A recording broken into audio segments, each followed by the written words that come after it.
Welcome back, and today we're talking about the day I became a god, episode 6. Like always, let's just jump into it.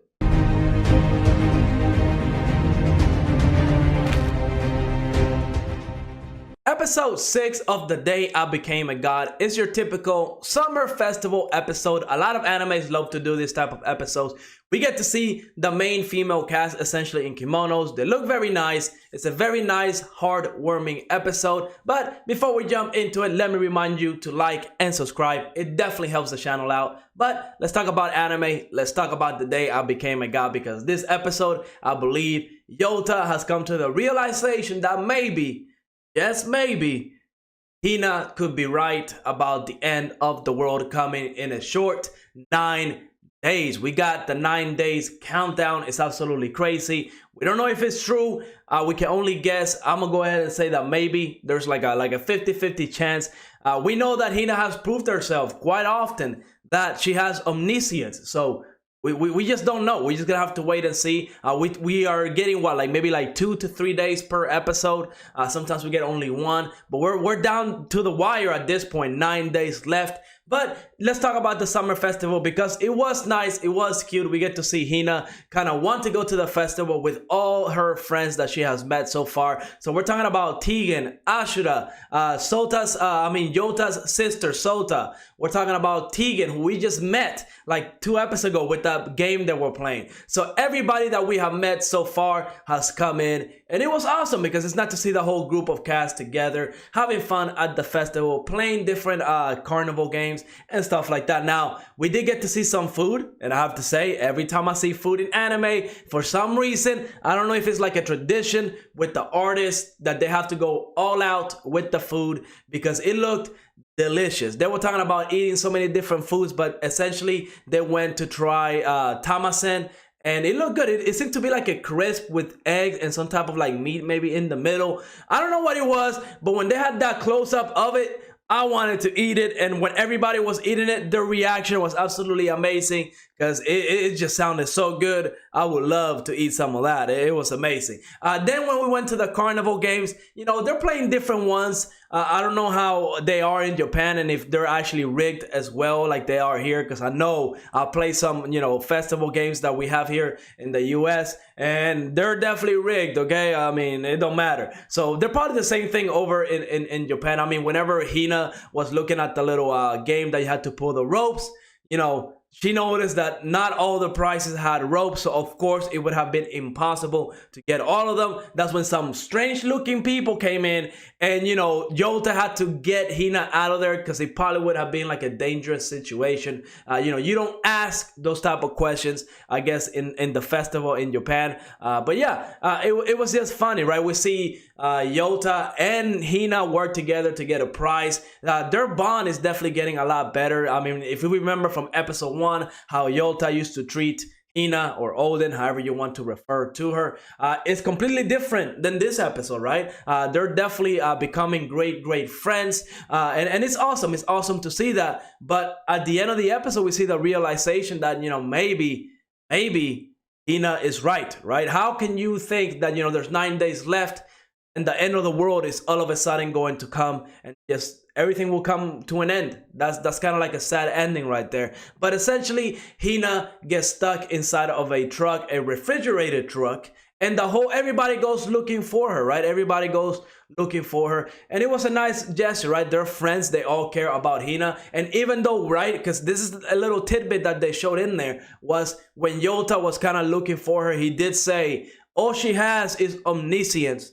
That's like she's just a little kid, but she does have omniscience. So he's starting to believe in her power. So with that, he has to start to believe that the world will come to an end. So it's like a real hard realization that Yota is going to have to deal with, especially as the numbers get, counted down a little bit more. Now, of course, this episode had a lot of funny moments. For one, whenever Hina was going around to asking people, because there were lolicons, she knew there were lolicons, so they were like, she was trying to get them to be with her to make Yota jealous.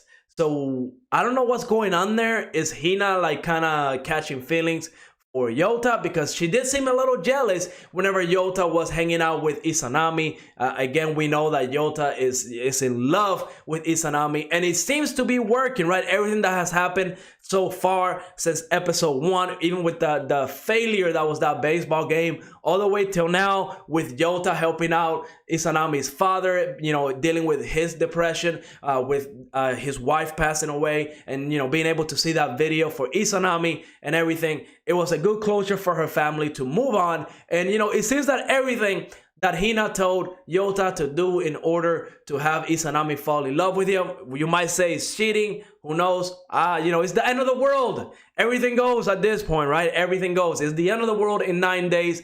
So the fact that Yota, you know, is spending some quality time with Izanami was awesome. They're bonding, they're coming together closer, and that's awesome. That's awesome. And I love how Ashura, even in this episode, we get to see his friendship with Yota and how they're best friends, right? The episode started off with a dream of Yota kind of dreaming back when they were in Inter High with the basketball game, and, you know, Yota essentially jumped.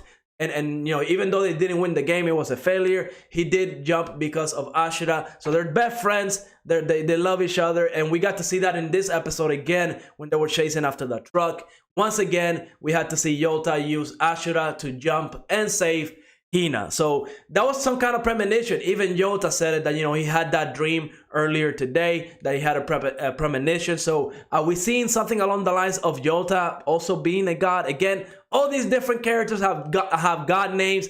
I'm pretty sure that's like some type of clue or something that has to do with the end of the world. Because again, every time we get introduced to a new character that has a god name, we see Hina kind of freak out because everybody has a god name, and it's just amazing. So I'm guessing some of these people are going to have something to do with the end of the world. Maybe they'll have to sacrifice themselves in order to save the world. Who knows? All I know is that the creator of this anime did say that this was going to be one of the saddest anime he has ever worked on. And I can just see it coming, right? Because they're doing a very good job at getting us attached to these characters. I mean, with the whole Izanami story with her mother and the video that she left, that one definitely hit hard like a truck coming in without stopping. It was a really emotional scene. So, and that was only episode 5. So I can't even imagine how bad it's going to get when we get towards the end of this anime. I mean, I can't even imagine having to see Hina have to sacrifice her life.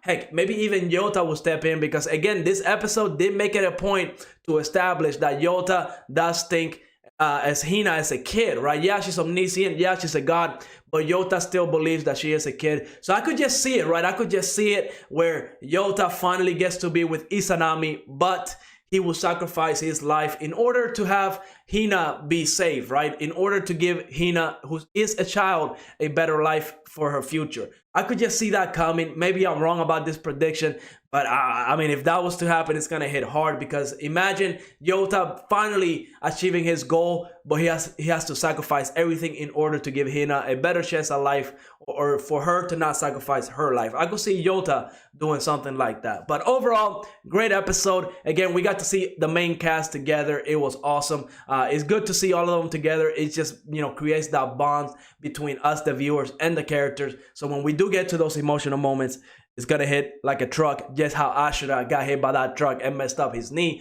Except it's gonna be our eyes that are gonna be crying, because it's gonna hit hard. Trust me, when it hits, it hits. But overall, good episode. Let me know what you thought of this episode in the comments down below.